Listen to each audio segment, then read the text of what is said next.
الحمد لله فاطر السماوات والأرض جاعل الملائكة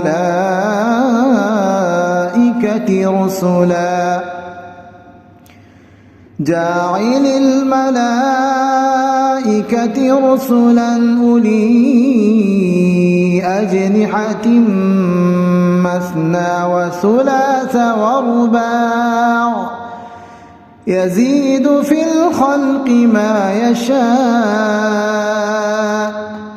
إن الله على كل شيء قدير.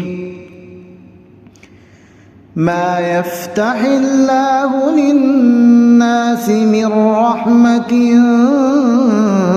فلا ممسك لها وما يمسك فلا مرسل له من بعده وهو العزيز الحكيم.